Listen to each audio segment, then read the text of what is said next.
MzeroA Nation, Magda here. Welcome to our new series, Flying with Family and Friends.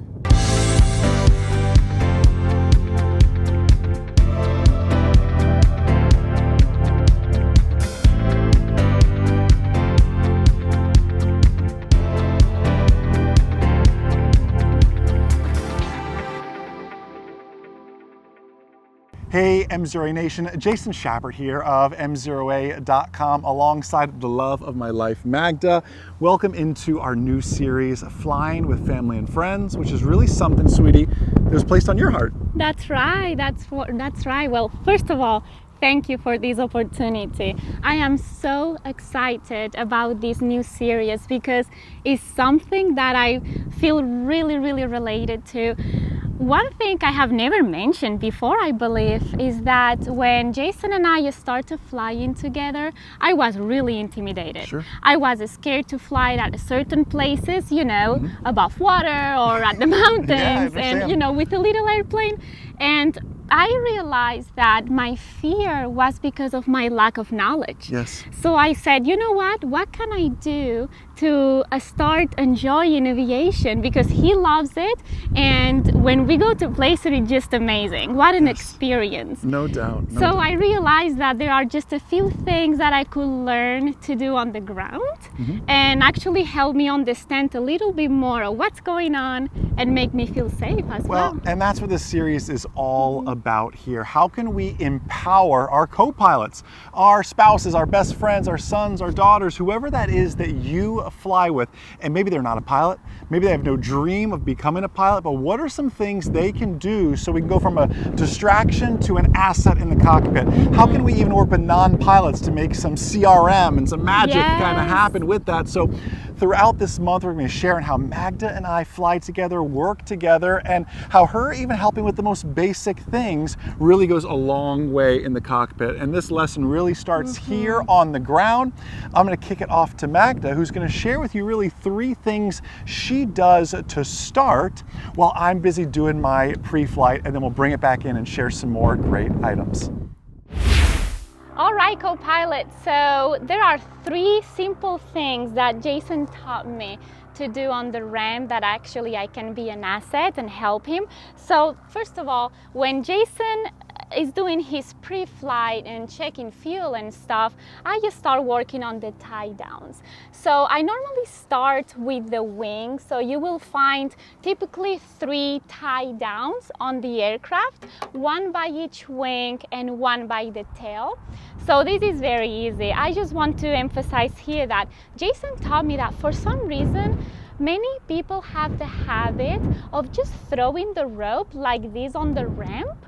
And this is actually dangerous because the propeller and the wind can catch the rope and it can damage the aircraft. So what we need to do here is just get the rope and put it together all the way together so it doesn't fly away.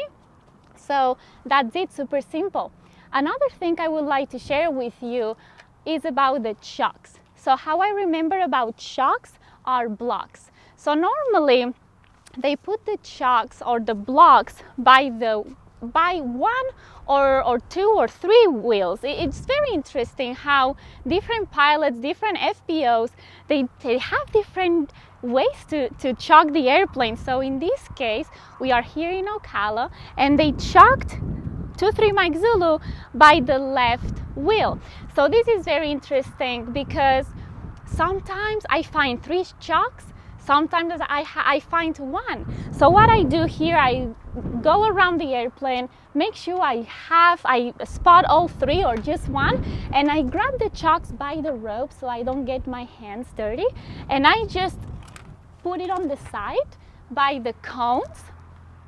The reason why I want to put it on the side by the cones is because I want to make sure that Jason sees that the chocks are away. It's very interesting here that Jason flies from the right seat because he's an instructor and the chocks were on the left wheel. So it's very easy for him to miss. So I want to make sure that I always do a lap around the airplane to make sure all the chocks are removed. And finally, my last thing, it's about the cones. We have one cone by each wing, and then one by the tail and one by the propeller. The cones by the wings are very easy for Jason to see or for the pilot to see, but the one from the tail and the one by the propeller are the ones that we need to make sure we remove. So we grab the cone and we put it on the side with the other cones and the chalk by the wings. So now those are the three simple things that you can do and be an asset on the ground. So now let's come back to Jason and let's hear about propeller safety. Show of hands, who would rather just see Magda in videos instead of me? I know I would. Anyways, propeller safety we want to share a little bit about now. I'll talk why I'm holding a tow bar here in just a second.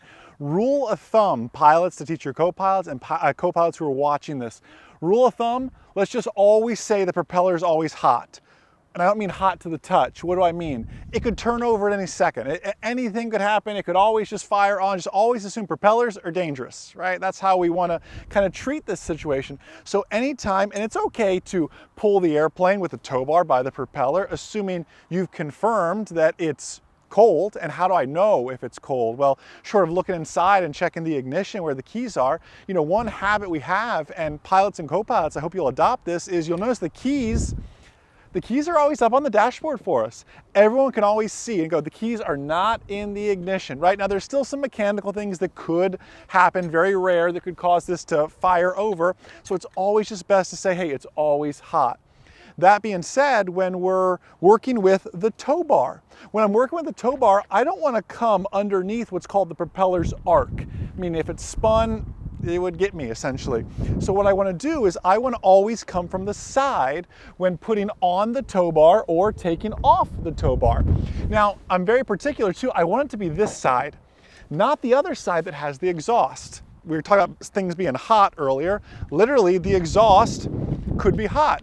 You don't know if this just came back for a flight, if you don't own the airplane, if it's a flight school or a flying club. If you own the airplane, you may know, but again, always assume the exhaust is hot. So when working with things like the tow bar, with working around the propeller, we want to always approach, it's typically, you have to look at your airplane, but in our case, it's pilot side, coming in to pre-flight the nose, to adjust the tow bar, to do anything like that.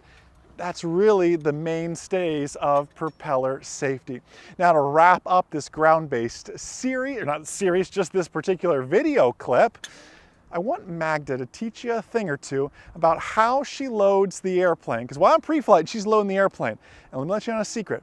Nobody can fit more things in a 172 and stay within weight and balance than that lady. So I think that was a compliment, but I am not quite sure. Anyways, so one thing I would like to share with you here is that I learned from experience that when you want to take something with you, like your purse, your bag, your phone, snacks, water, whatever it is that you think you will need during flight, make sure it stays near you, because if you can reach it, you are not going to get it. And if you need something during the flight, don't put it in the back in the luggage compartment, because you will not be able to get it during flight. So another thing that I would like to share is that when we fly with 2-3 Mike Zulu, you know, every aircraft is different, so you need to ask your pilot about this. But Jason taught me that with this Cessna 172, the heaviest luggage must be as forward as possible. So what I do is to start with the heaviest luggage and put it on the bottom, on the first thing, and lighter things on top.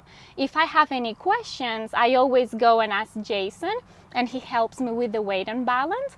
But I encourage you to, before you start packing, share and talk with your pilot about the mission and what you will need and what you can bring based on how many people are on board and the fuel and everything else. But anyways, super easy, super exciting. please let us know in the comments below how you prepare, how you work with your Copilot. Where do you go? What do you do to enjoy aviation? So I can learn, so everybody in the MzeroA Nation can learn, and most importantly, we can all learn and grow aviation together. So MzeroA Nation, please leave us a comment below, and most importantly, remember, a good pilot is always learning. MzeroA Nation, Jason here. I hope you absolutely loved that video. Can't wait to read your comments below this video. But before we dive into that, I need to share with you an amazing contest we're running right now, the Fly with Jason contest. All this month leading up to Oshkosh, we're going to be giving away a flight with myself. We'll cover your airfare in, we'll put you in a hotel, and you are going flying with myself. We're actually going to have 4 winners of this contest. Someone working on their private, someone working on their instrument, someone working on Commercial Pilot Plus, we'll call it, and then of course we'll open it up as well to co-pilots as well, which is perfect for that Flying with Family and Friends series as well. So head over to flywithjason.com and go ahead and enter, no purchase necessary. Just head over to the website, all the contest details are there. We'll be picking our winners live at Oshkosh 2021.